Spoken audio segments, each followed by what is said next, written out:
Now, to answer the question if it's a function or not. So in order for a function to be considered a function or not a function, it has to pass what is called the vertical line test. And what that means, the vertical line test, is that if you have a graph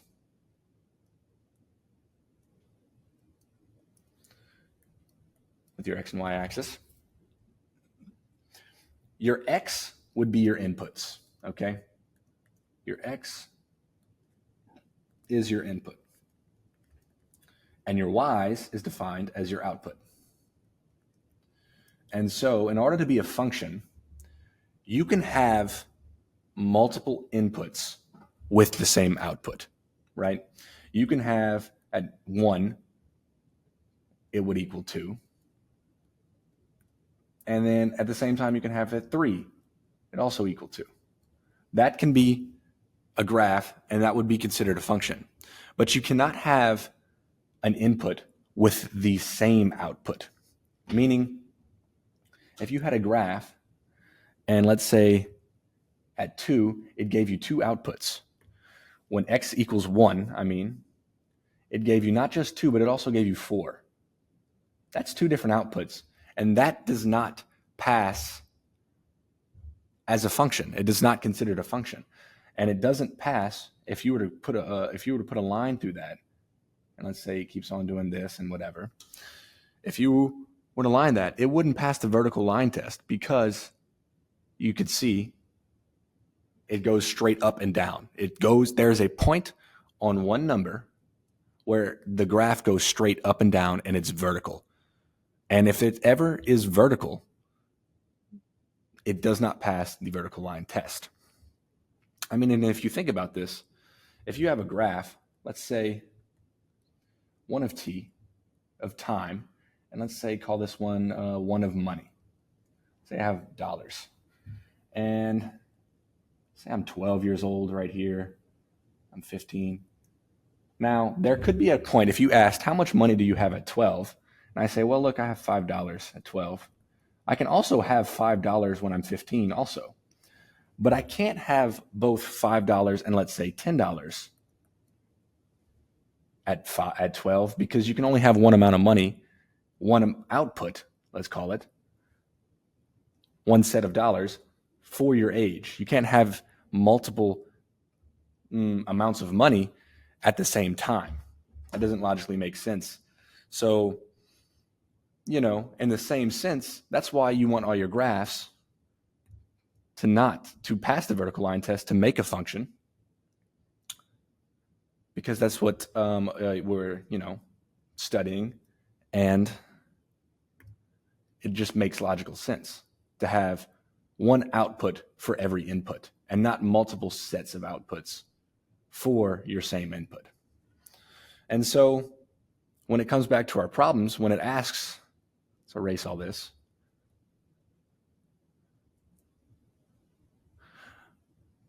When it asks, let's go to problem number 1 here. What's the function on this one? Well, now you just have to do the vertical line test. And to see if it passes, to see if it's a function or not. And in this case, these are 2 straight up and down lines. That obviously doesn't pass the vertical line test. So this would be not a function.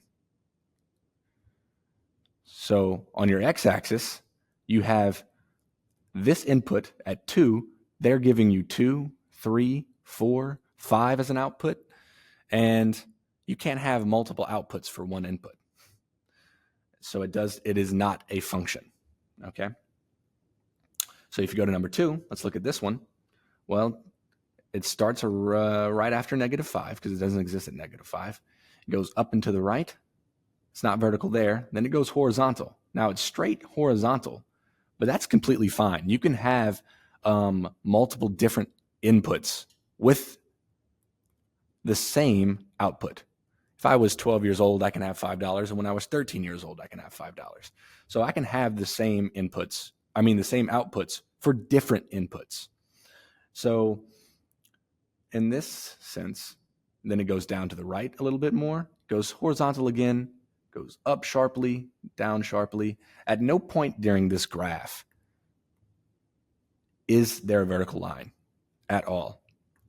And so, based on the vertical line test, we can say that this is a function. Yes. Check mark, whatever you want to do. So that is a function. And to number 3, let's say we have this one that goes down forever. It slightly goes up. It peaks here, then it drops back down, peaks back down here at around 5 and goes back up forever. This would be considered a function. At no point on that graph is there a straight vertical line like there is on number 1. And so that is a function. All right. So let's look at this one, number 4. What would be the domain on number 4? Well, it looks like it goes all the way to the left forever. Looks like it goes all the way to the right forever. And that is your x-axis, is what your domain is encompassed of. And so this would just be clearly just a negative infinity to infinity here. And range. So your range, it's just a straight line. So where would your range be? Well, it's not on an interval. It's just 1 point. It's at 4. That's all that the y-axis is encompassed by. And so your range here would just be, well, it wouldn't be parentheses. It would just be 3 here. Not at 4, but at 3, I'm sorry. So there is no interval. Your answer is just 3 there. That is your range. Okay. And does this pass the vertical line test? Well, this is just a horizontal line, and it just goes on forever. So, of course, it passed the vertical test. Yes. All right. And we'll do number 5 and 6. Okay. So on this one, it's just a bunch of points. There is no connections. There is no nothing. So what would the range be? And what would the domain be in here?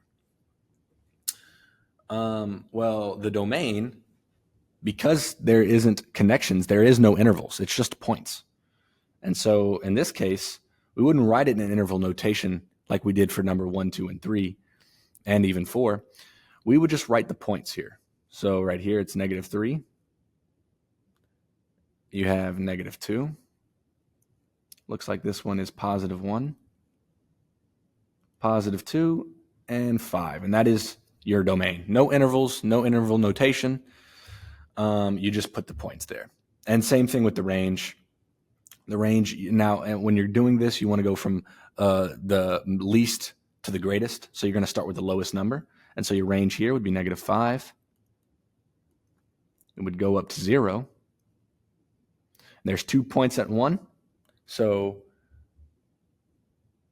that would just be 1 and then 4.